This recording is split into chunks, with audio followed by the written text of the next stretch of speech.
center of a story.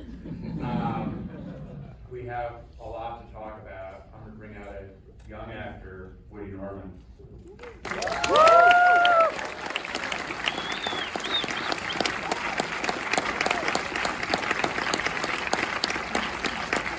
And the man who worked for Woody, writer-director Mike Nelson.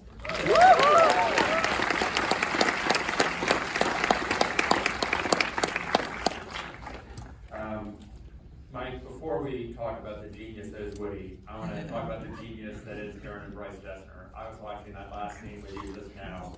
If you don't know, Aaron and Bryce are kind of the heart of the band The National, along with Matt Berninger. And this was a film that was made where people could get together and play. So for this piece, and we'll talk about your relationship with the band in a second, how did you put together the music? Because it's so spot on, and yet they're probably 2,000 miles apart. Yeah.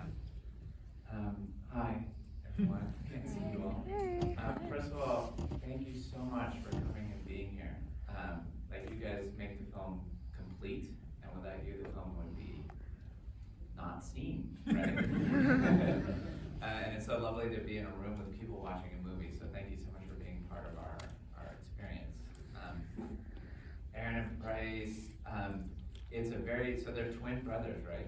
Yeah. And they both want to be with each other all the time, do the thing of finishing each other's sentences, and are highly competitive with each other, which is really beneficial to me, because they're kind of competing with chords and instrumentation.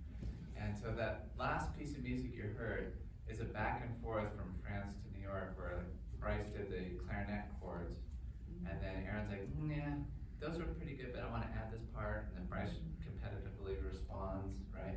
And I'm benefiting from all their competition with each other. But they're lovely. I joke because they're like, it's really quite magical what they do together. And to me, the score of the film is very subtle, it's very gossamer, like gentle, but it's like the sound of the space between Joaquin's character and Woody's character to me. So we hear them playing at the end of the film, and in many ways, your relationship with the band is the beginning of the film as well. Is that fair to say? Well, Or part of it? I mean, I was thinking of it, I did a long project with the National before this film, a long short film, a medium film. And then I ended up helping them with the records. We had this lovely time together, and during that time I was writing this, and that film I made for them was in black and white, so I was kind of practicing for this. And some of my favorite parts of this film I stole from them and their children. The whole orphan story is from Aaron Dessner's daughter, Ingrid. She does that straight out. And so if you're me, a writer-director works like I do, and you go to the house and that's happening, of course you're going to ask, like, dear Ingrid, can I please steal this? And she said yes. Wow. Yeah. How did Woody become part of this project? What were you looking for? And maybe if Woody wasn't that person, because sometimes you want to be surprised or challenged, Yeah. what did he offer that maybe surprised you? And Woody, can you remember your first meeting with Mike? Yes. You'll never get the mic back. Yeah. Is this on? Yeah. So basically, we did a lot of self-tapes first, and not many self-tapes, and then we got thrown out to do an audition with Michael McKean. Then that went really well, so I got called back the next day for another one. And then we waited forever to find out if we got it. Then we waited double that to find out if we could get the visa. That was the thing, the visa. That was like the worst thing. I'd say if you want a visa, please just try. What year was this, Mike? Was this This was pre-COVID. Yeah. pre-COVID and maybe a different administration? Exactly. Okay, just want to make sure Yeah. who's running visas, Yeah. Exactly. but you made it. Yeah. Mike, I'm gonna ask you, you have something on paper, and then you have an actor who is, by default, I think, gonna change what it is you've written. And maybe you can start with this, in terms of what you saw on the page, and what you thought this character would say, and maybe wouldn't say. Did you have conversations about what felt real to you, and what maybe you wanted to work with Mike on? That would happen a lot. It would very like a lot of the he would write it, but I thought me as a human being that breathes air wouldn't be saying that. it would always to me feel like not always. I mean, his script writing is so natural, but sometimes me as a child that isn't an extreme intellectual wouldn't be saying all this deep stuff. So it would always be just sometimes I'd go up to him and I'd get, well, here's the thing, I would always think about saying it to him, and then I'd get my mum, because I wouldn't want to be rude. And then she'd do it way better than I could ever, because she actually knew how to say words to people. That's very brave as an actor to go to your director and say, I'm not that eloquent, or I'm not that, those are not words in my vocabulary. But again, it's authentic, correct? I mean, like the hardest thing about being an actor is sitting there and looking like you're human. That's the one thing that I find very difficult. When you're not doing anything and you just kind of have to be there with like a glass of water, just like you're never doing anything. It's those bits when you're not doing anything that hard. Like sitting there looking like you're not an alien.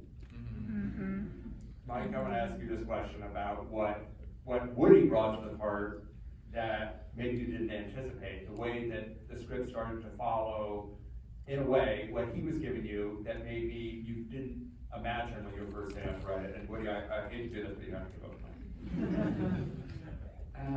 It's interesting because I definitely give everyone a lot of freedom because I don't want us to just be executing some plan I wrote like 6 months before. Hopefully we're all learning. Hopefully exciting things are happening every day that kind of keep it alive and surprise is a wonderful and powerful thing, right? That can make the film better. So I'm definitely inviting. If something went as I pre-anticipated, I get really scared, right? Like that's gotta be a horrible scene. With Woody, definitely gave him tons of freedom. I have to say, it's very much like what I hoped it would be. Someone who's like really smart, totally challenging, and totally like whatever. Like a child is not going to suffer a fool, right? And that's very much my experience of not just my kid, but other kids I know. And I don't know. It's really interesting for me. I have this experience a lot. You tell an actor, oh, just go for it. These are the starting words, but we're alive here, and we're not like writing a book. We're making a movie, right? So let's make it alive. And then often when you say that, they do your lines really awesomely, or whatever. They follow the spirit of it, they follow the intention of it. So I find that over and over again. This is a film that, in some ways, was shaped by your being on the road with your child, correct? So when you think about the root of the story and what you wanted to fictionalize, before we start talking about how that story changed, Beginners is a movie that is not just loosely, but about a real person.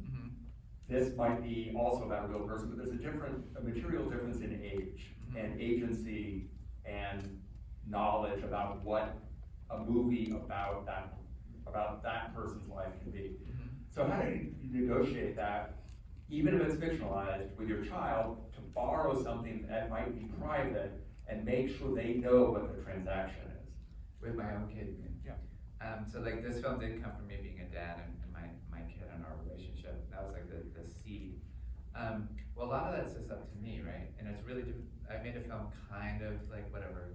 The seed was my dad who came out in 1975. And the next film was sort of like the seed was my mom who was just a fish out of historical water. And like a uber feminist